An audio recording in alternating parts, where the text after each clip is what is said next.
All right, let's get ready for a March Madness poetry competition.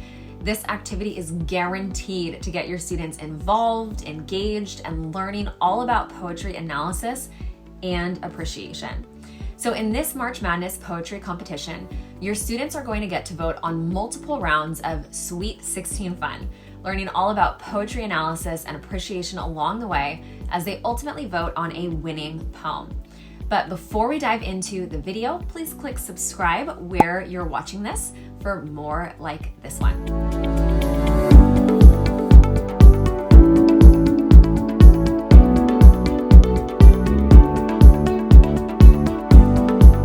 All right, so let's keep in mind that the timeline of this activity is 100% going to vary depending on how long or short your class periods are.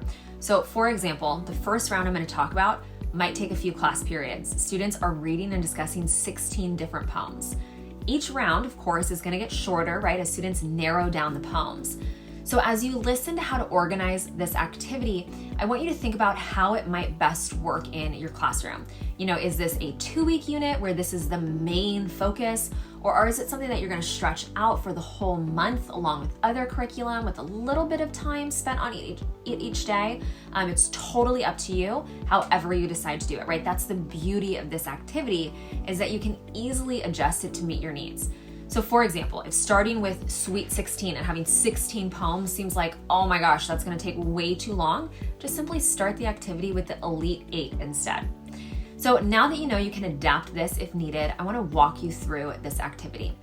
So to set this up in your own classroom, you want to begin by selecting any 16 poems for your students to read, to analyze, and to ultimately vote on in multiple rounds as they choose their final favorite. And so if that seems daunting to you to find 16 poems, I'm going to put up on the screen 16 poems that we recommend.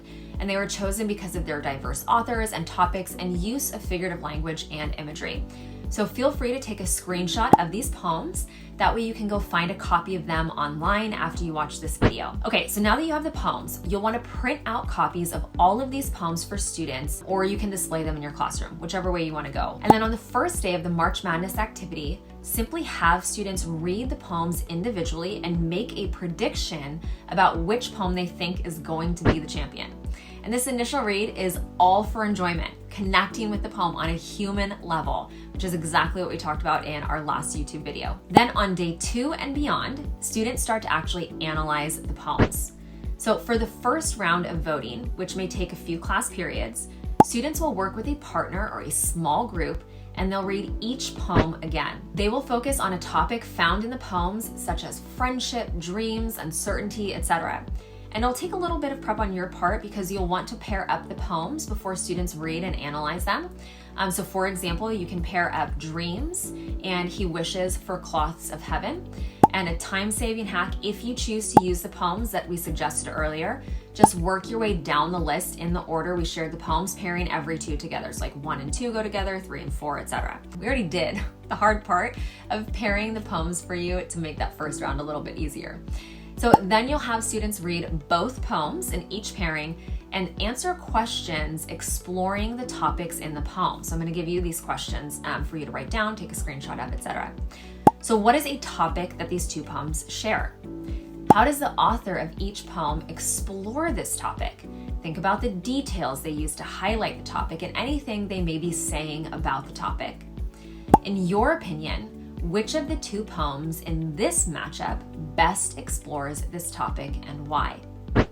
So after students read and analyze the 16 poems with a partner, and you have a whole class discussion about it, students will now vote on their top 8 poems. And just a reminder that this round is going to take the longest in the activity. So you may want to dedicate like 2 to 3 class periods specifically to this one. So now this is going to take you into round 2. And students will reread these 8 winning poems, and this time they'll consider the imagery used in each poem. So students can discuss the following. Which of the 5 senses does this poem appeal to? What details show you this?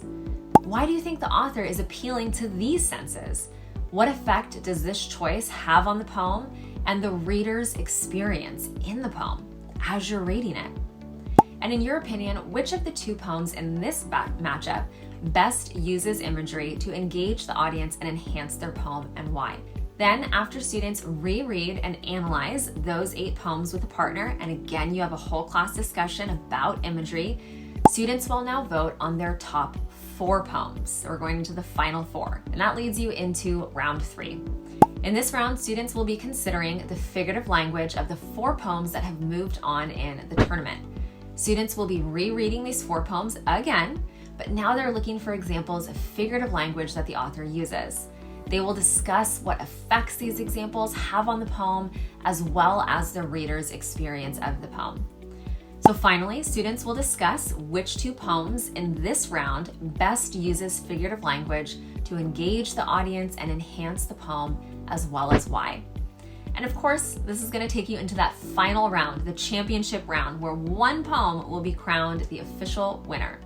So in the championship round, students again will reread those 2 poems that are in the championship game, and they'll consider connections that they can make with them, since the poems that usually have the greatest impact on us are ones that we can make connections with. So students don't necessarily need to connect personally with a poem to make a connection, right? They can also connect with a poem with another poem or text, or they can connect it with events going on in the world, right? So there are other capacities in which students can connect. So students can work in pairs or small groups, and they're going to answer the following questions. What connections were you able to make with each poem? Were any of these connections particularly powerful? And explain. Do you think a wide audience would be able to make connections with this text, or only a particular type of person? Now explain as well. So after a whole class discussion, students will vote one final time to select the championship poem. Then finally, after the final round of voting, students are bound to have opinions about whether that final poem deserved to win. Here you want to have them record their thoughts in some sort of a reflection, right? They can reflect on the following questions that we're going to put up on the screen for you that, again, take a screenshot of this. How did this March Madness activity affect the way that you read poetry? Will it change the way you read poems in the future?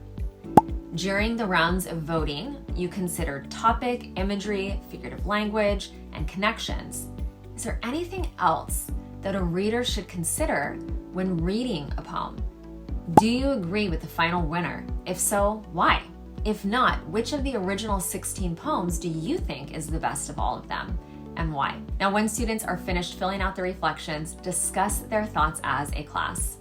Incorporating a March Madness poetry activity in your lesson plans is incredibly engaging and still 100% standards aligned.